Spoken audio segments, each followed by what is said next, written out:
kanyang sinasabi na sana magustuhan ni Joy at ng mga manunood. Ano lang kaya yung sorpresa mo sa kanya at sa aming mga manonood?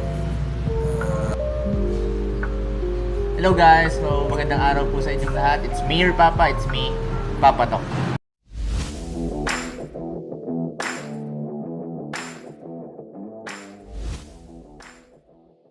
So, siguro alam na po ng marami na magbe-birthday na po si Joy at kaya nandito tayo para tanungin si Papa Dan ng mga katanungan para kay Joy.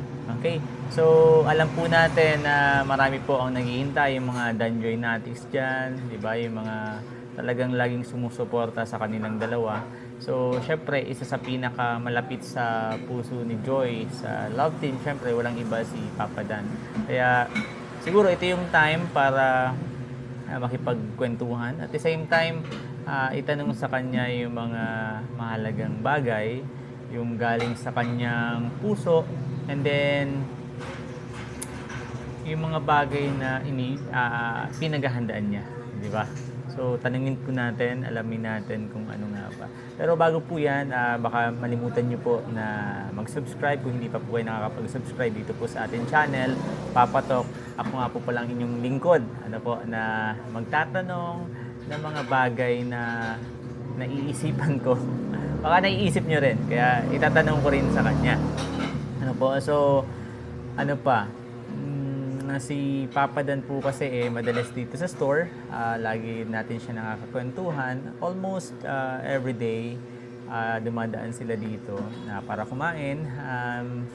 At ako'y masaya kasi syempre mga kaibigan natin sila. At syempre, hindi natin papalagpasin ito yung pagkakataon na makipag-usap, makipagkwentuhan at magtanong ng mahalagang katanungan na inaabangan po ng lahat. Ayan.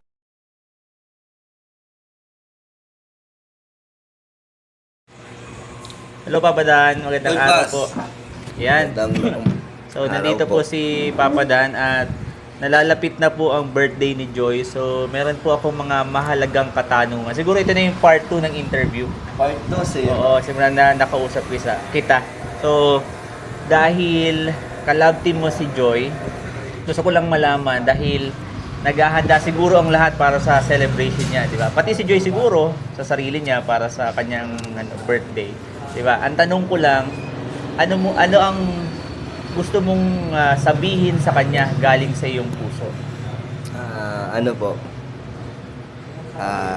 Basta lagi ko naman sa kanyang sinasabi na nandito lang tayo lagi sa journey niya, sa likod niya pag kailangan niya ng masasandalan or mga kasama or mga gusto niya makausap, nandito lang ako para sa kanya. And hanggat nandito yung love team namin na Dan Joy, hindi ako mawawala or hindi ko siya iiwanan. Oh, sarap naman sa puso ng hindi mo siya iiwan at hindi ka mawawala para sa kanya. At ngayong celebration na darating, ano yung inihanda mo o inihahanda mo sa kanya? Yung pwede mo lang namang sabihin, di ba? Yan, nagpa-practice kami ng sayaw. So, kahit di po ako dancer at marunong sumayaw, ay sana ma-appreciate nila yung effort. Yung effort na lang, kasi wala talaga tayong talent sa pagsayaw eh. Kaya, sana magustuhan ni Joy at ng mga manunood. Okay, so last question na lang. Dahil mag-birthday na siya, natanong ko naman na yung damdamin mo saka pinaghahandaan mo sa kanya. Ano na lang kaya yung sorpresa mo sa kanya at sa aming mga manonood? Basta maraming surprises doon para kay Joy na talagang masosurprise siya sa mga nagmamahal sa kanya. At meron din tayo siyempre regalo para kay Joy. Hindi ko natatanungin kung ano yun. Gusto ko malaman sa ano na lang yan, sa vlog. Abangan na lang nila.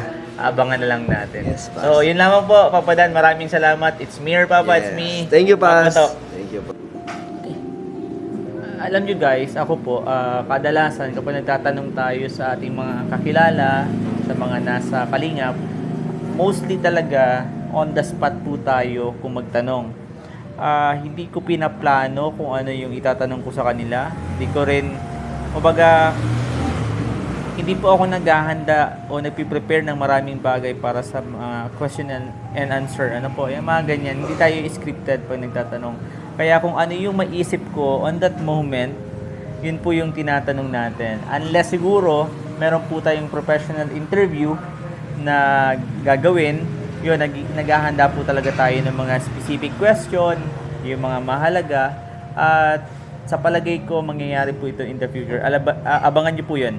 Alamin po natin yung mga mangyayari sa susunod. Kasi plan ko rin na mag-interview ng mas professional, mas formal kay Kalinga Prab, kala Kuya Dan, kala David, kala Jomar, kala Edu, marami pa pong iba. Lahat ng nasa Kalingap.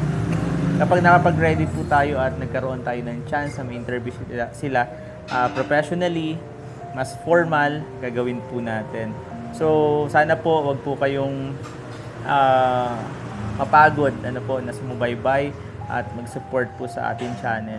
Ako po ay highly appreciated po sa lahat ng mga support. Bagaman hindi man po ako kilala at hindi naman po ako magaling sa larangan din ng ganitong bagay, sinisika po natin at sisikapin po natin na in the future, tayo po ay upgrade ng ating skills. Ano po. At yun po, sa ngayon, nandito tayo nagbi-business din. Kaya mostly lahat po ng aking interviews, mapapansin nyo, nandito po sa ating store kasi sila po yung pumupunta po sa atin. So, I praise God to that.